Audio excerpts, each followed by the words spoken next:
Next, we have an item on the agenda is a presentation by Chief Goodman. Chief?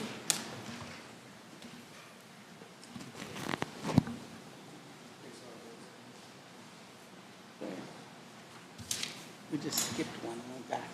Yeah, you got it. Good evening, Councilmember Manfredi, members of the City Council.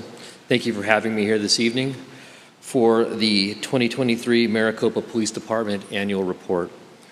The 2023 Police Department Overview is intended to demonstrate how the department continues to support the strategic thrusts of the City Council and our role in unlocking the full potential of the City of Maricopa to create a thriving and durable community. During this presentation, I'll be providing a bit of a retrospective for 2023 that will include some numbers and statistics, some of our challenges and goals, some of our milestone achievements, some community engagement efforts, and looking ahead towards 2024. But before we do that, let's tell the story of 2023. So I thought it would be interesting to the council and to those in the audience attending here today to review the top 20 calls for service that our police officers respond to. A call for service is any officer or citizen-initiated activity called into the dispatch center. Calls such as suspicious vehicles or people and welfare checks make up most of our calls for service, and they're a great way for our community members to report what they feel is out of place. This is a great measure of our community policing efforts and demonstrates a high level of trust between our community members and the police department. You've probably heard me speak in the past at town halls or Coffee with a Cop or other presentations I've been involved in about people picking up the phone and calling the police department to report things that are out of place or seem suspicious to them in their developments or their communities. And this really demonstrates the power of that and the power of the engagement of our community members in taking care of one another and calling in those things that they think are suspicious. Now, not all calls for service end up with a report. In fact, only about 18% of all calls for service result in a written report. For 2023, that amounted to 5,620 reports generated by our police officers, public safety aides, park rangers, and animal control officers. That's quite a few reports for the entire year. Calls come to us in two different ways. Those that are initiated by community members, about 65% of those, and then those are initiated by our own police officers or police department employees, and that's about 35% of those calls for service. So you may be asking yourself, what are the top 10 calls for service from both community members and from our police officers? And this slide, it illustrates exactly that. So on the left, you'll see the top 10 officer-initiated calls for service. Self-initiated activity encompasses any interactions with community members not initiated by the public or a call into the dispatch center. Self-initiated activity often involves officers patrolling through the city and witnessing something suspicious or a person they stop to talk to. The addition of the public safety aides has increased the police department's ability to address quality of life or specific crime issues within our community. And on the right side are our top 10 citizen-initiated calls for service. And citizen-initiated activity is any call initiated by one of our community members or one of our community stakeholders. Our citizens are vigilant and know what is going on in our communities, and I highlighted that as part of this slide. This leads to many welfare checks and calls regarding suspicious activity. Many of the top citizen-initiated calls are handled by our public safety aides, freeing up officers to be proactive or respond to calls that are criminal in nature. So let's talk a moment about how we prioritize calls. We have 5 different call priority types. Priority H and then 1 through 4. Priority H is any life-threatening call with great possibility of death or serious injury. We had none of those calls during 2023, thankfully. Priority 1 follows closely behind.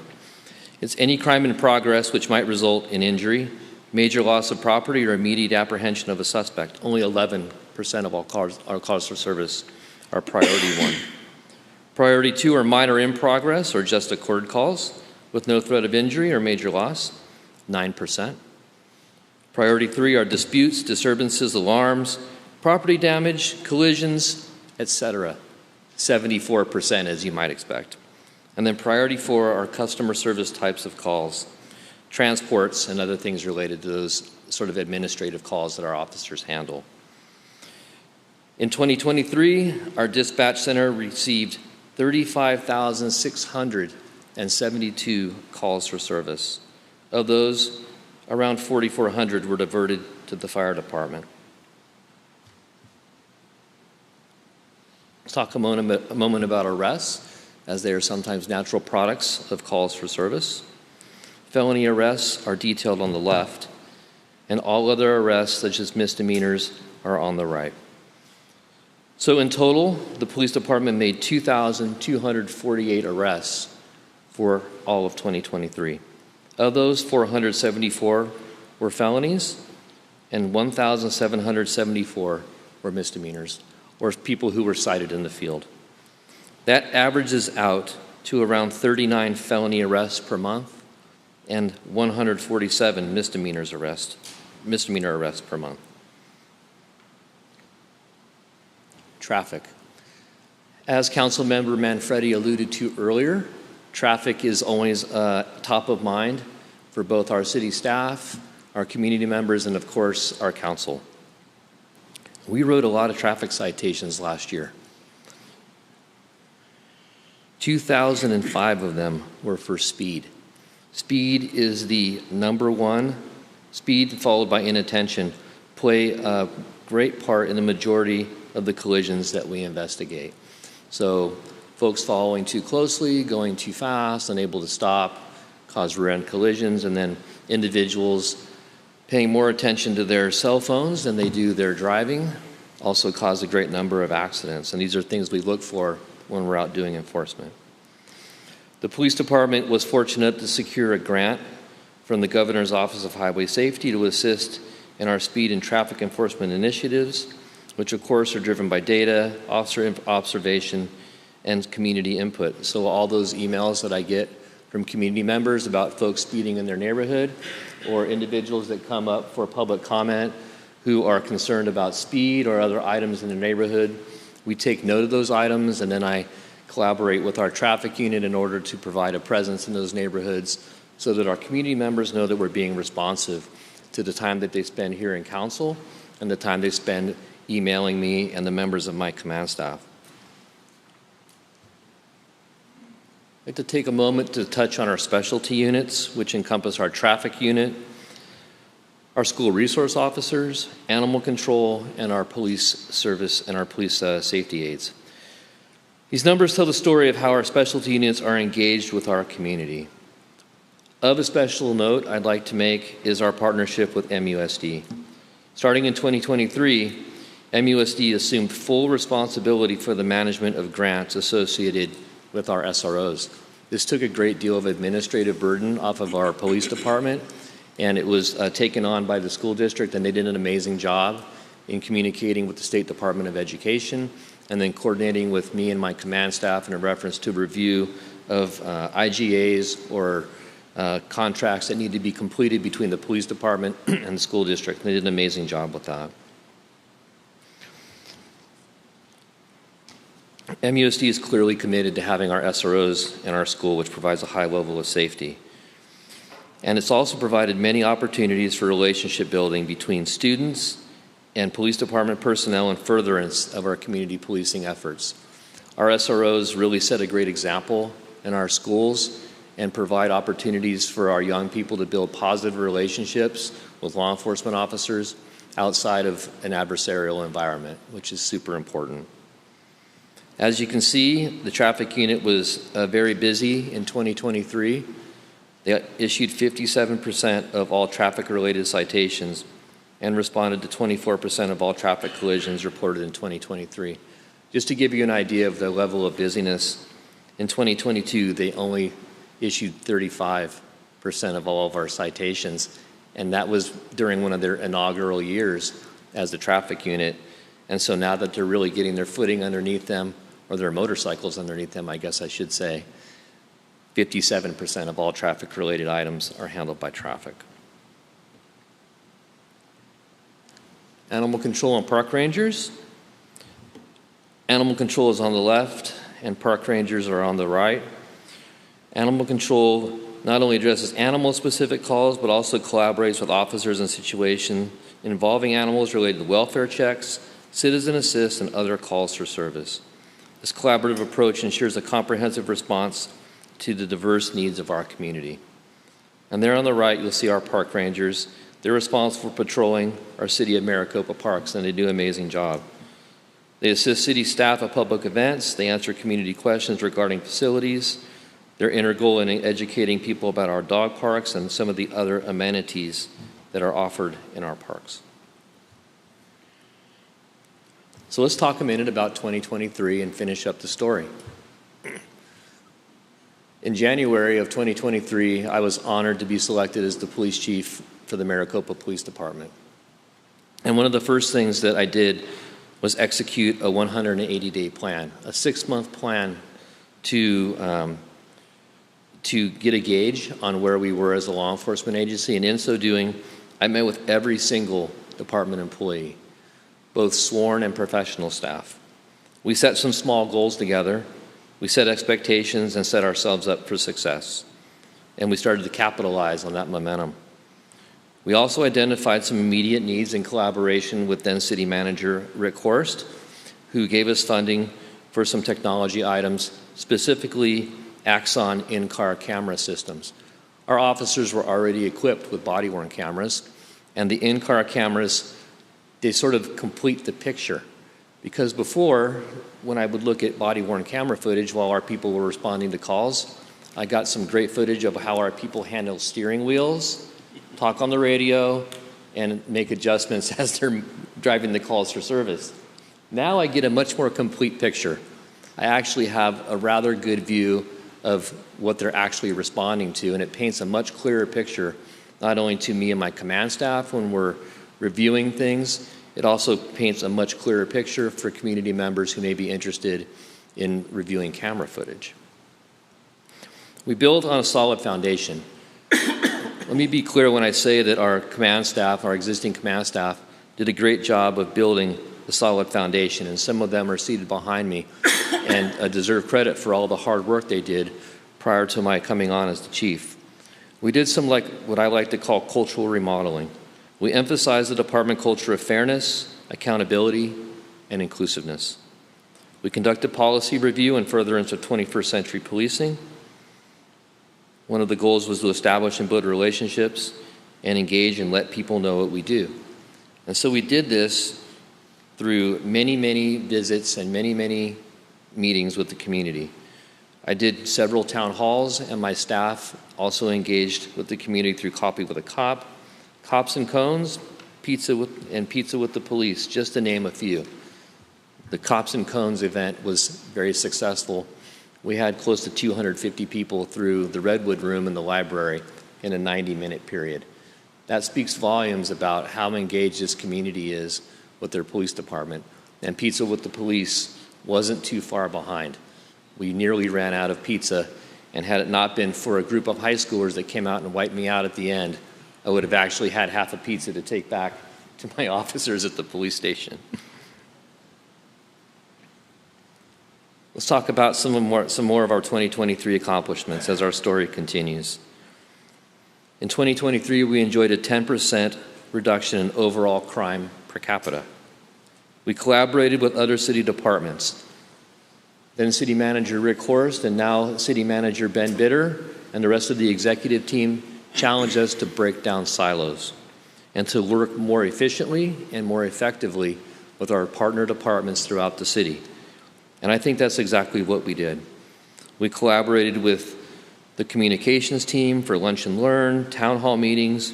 We did neighborhood watch meetings led by Jim DiVenezia. He's sitting right here to my right. He did an amazing job with those. We collaborated with many other city departments to develop a more efficient and more a more effective traffic plan for the 4th of July celebration. You can see how many people came out for the Pecana Park Pumpkin Walk. I thought it was a great success, and I'm honored to have been able to participate. The Wild West Music Fest was successful with no major calls for service, no arrests, which is notable for an event of its size. And we also collaborated with our city leadership team for the Citizen Leadership Academy, which, as you know, gives people an idea of the inner workings of the city. Most importantly, I think, of our accomplishments might be the staffing and enhanced recruitment process that our staff members came up with in collaboration with HR in order to fill the many vacancies that we had in the police department. We had at least 14 vacancies in the police department in January of 2023. We now have 2. That's an amazing accomplishment considering the number of vacancies in police departments, not only in the state of Arizona, but also throughout the United States, and speaks volumes to the teamwork that attracts quality individuals to the city of Maricopa. The police department partnered with our human resources department, and we created a streamlined and efficient hiring process for police department personnel. 580 people applied for police officer positions in 2023. Of that, we hired 18.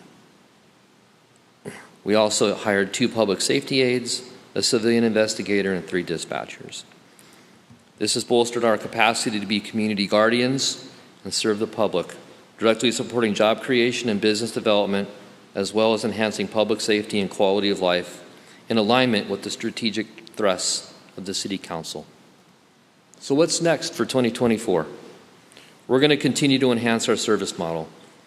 We may take a look at moving towards service area policing, which essentially will divide the city into different quadrants, with my patrol division lieutenants being responsible for each of those quadrants and having teams of officers responsible for addressing quality of life issues within those geographical areas.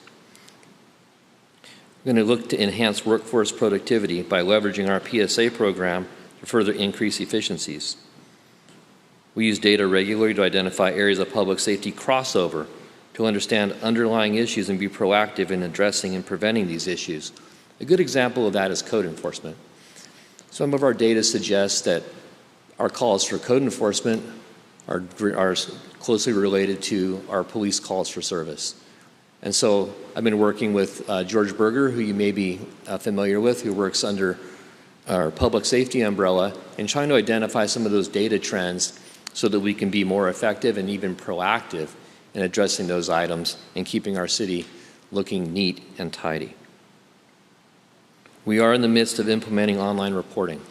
No promises, but I'm hopeful it'll happen in the summer months.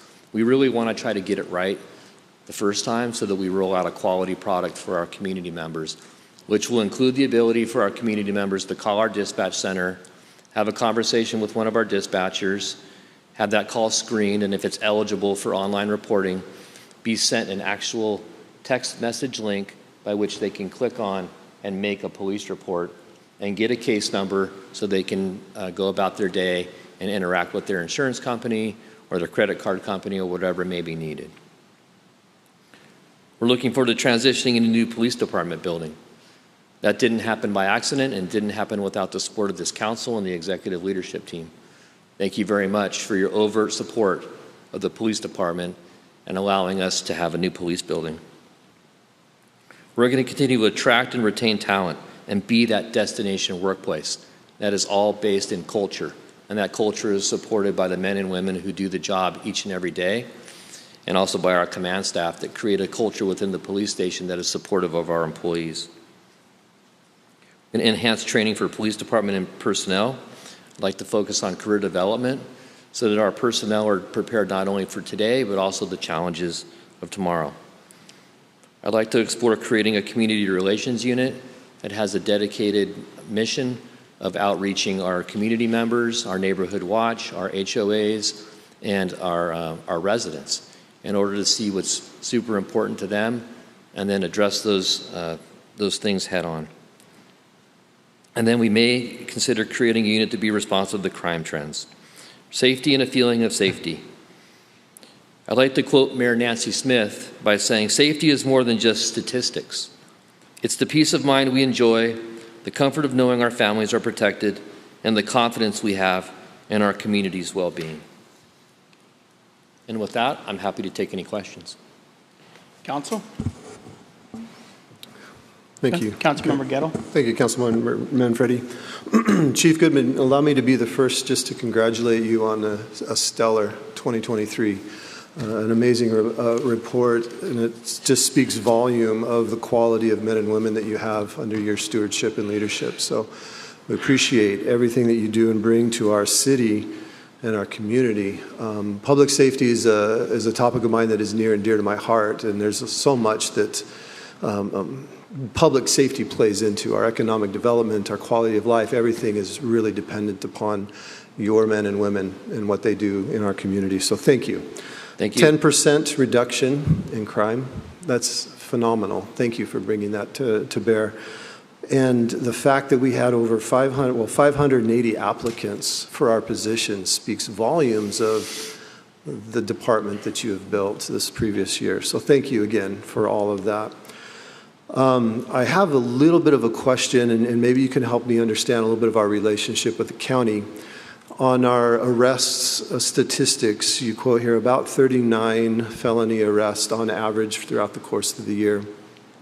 There's been a few maybe higher profile arrests that have been in our news media over the last 90, 100 days or so, where it seems to be some repeat offenders that have come back into our community. And so could you just talk to me a little bit about our relationship with the county and if we have any concerns there and what that relationship looks like? I'm concerned that we do our job, we arrest these individuals, we bring them over to the county, and it seems like they're in our community a lot sooner than I would think that they should be. Before you answer that too, I also want to state that there's a fine line that we have to be so careful to maintain between civil rights and our freedoms versus our safety. In finding that balance, we have to really be careful on the alleged victims versus or the alleged perpetrators versus our victim rights too. So keeping all that in mind, would you just kind of speak a little bit to our relationship with the county and if you do see a problem with some of the things that have been happening here recently? Sure. So thank you for your question. Thank you for your kind words, Councilmember Gettle. I meet about quarterly with County Attorney Kent Volkmer. And we discussed the kinds of things that you discussed during your question. And I have a great relationship with County Attorney Volkmer, but more importantly, our staff has a really good relationship with his attorneys that day in and day out prosecute the crimes that we bring them each day for consideration. They do an amazing job balancing those rights that you speak of, and it is Attorney Volkmer's intent to keep people in custody as long as possible when appropriate based upon the totality of the circumstances and the prosecution needed in each individual case. That's great to hear. Thank you. Do you see any concerns with early releases or too low set bails, those kinds of issues? I think that County Attorney Volkmer has a really good handle on addressing those issues. And while I don't want to speak for him, I know he's been proactive in advocating for keeping the residents of Maricopa and Pinal County as safe as possible. All right. Thank you, Chief. Appreciate that feedback. Councilmember Wade. Thank you, Chief. Good evening. How are you this evening? I'm well, thank you, Councilmember. I agree with my desk mate here that that is a stellar report, outstanding effort on the part of your department. And of course, everything does start at the top. The emphasis that you showed when you came into the community, first came into the community, that you would be a part of the community was admirable and has come to task. You brought it to task, and I appreciate that very much. I'm curious, though, from a community effort where it comes to diversity and inclusion, how do the numbers fare out in that when you add that issue to the numbers? How do those numbers pan out? And are we in fact looking at diversity and inclusion as something that's a long-term situation, or is there a program within the department that is addressing that issue and to bring it back to the community? So thank you for your question, Councilmember Wade. I'll answer it in two different ways. It's a two-pronged question. First, I'd like to address diversity in hiring. The police department serves a very diverse community here in Maricopa, and we do our absolute best to hire candidates that are reflective of that diversity. And I'll point towards a recent academy graduation where we graduated 4 people from the academy, and 3 of those 4 people were women, and 2 of those 3 women were minorities. And so we are always looking for the best qualified candidates who also are representative of our community. And thanks for asking about diversity, equity, and inclusion. We want to make sure that our policing is free of bias. And so in order to do so, our officers need to be properly trained, mainly in implicit bias, because we all have implicit biases, and it's important to be cognizant of those biases. So you may have seen me. I know that we were together at a meeting that was recently held by the Maricopa Black Chamber of Commerce, and the guest speaker was Ms. Ocean Kent, and she did a great job presenting some diversity, equity, and inclusion instruction to the people in attendance at that meeting. But what you may not know is that I've been working with Ms. Kent to have some of her curriculum potentially certified by Arizona Post, and also by a much larger sort of accrediting body that certifies police training. And I'm eager to see what the result of that accrediting process may be for potentially some future training for not only Maricopa officers, but also other law enforcement officers throughout Pinal County. Thank you. And then just finally, a shout out to the SROs.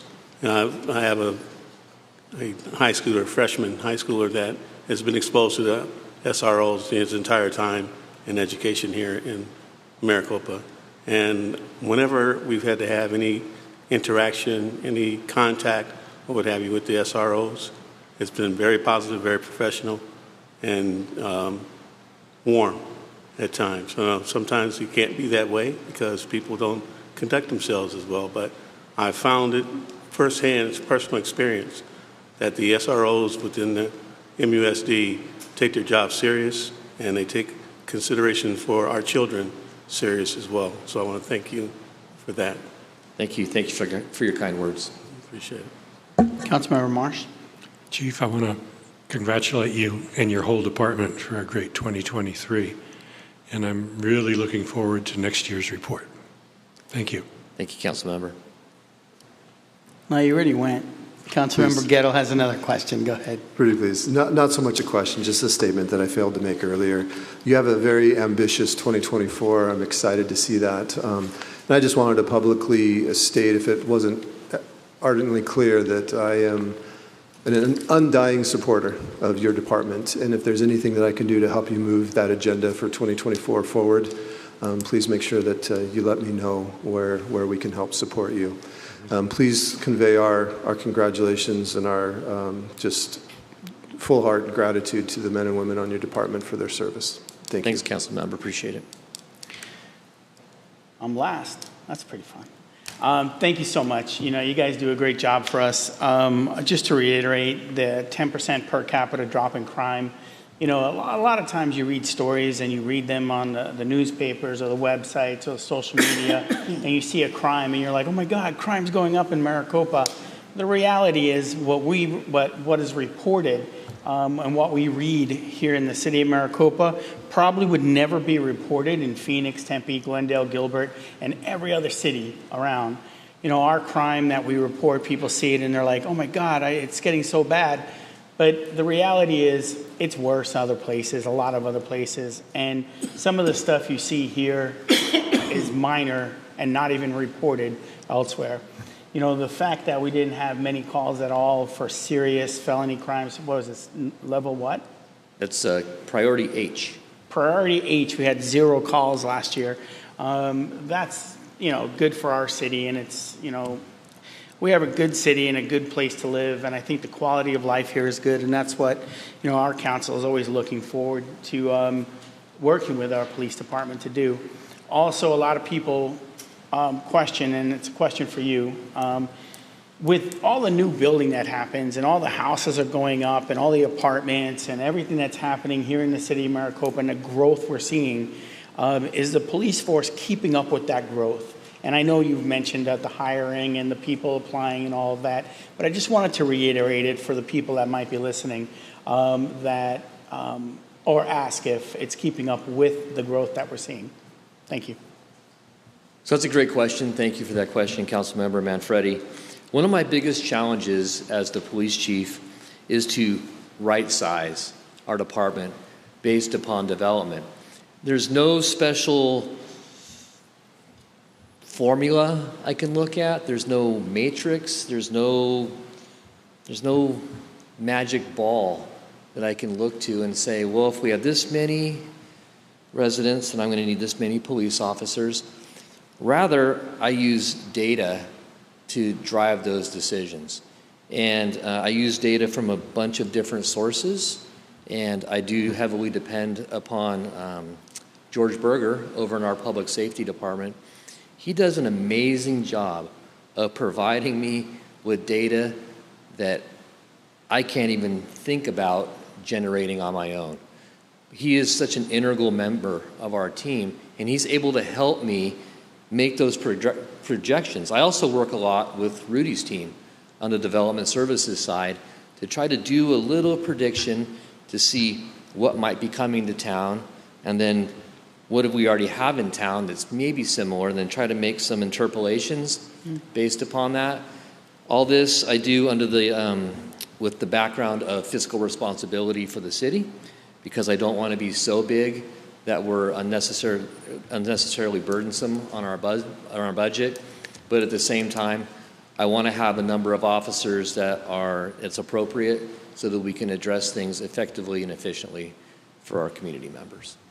And are we at the right level right now where we should be for the city based on the population and the people we have and the crimes that are happening and the type of crimes? So where is the police department right now?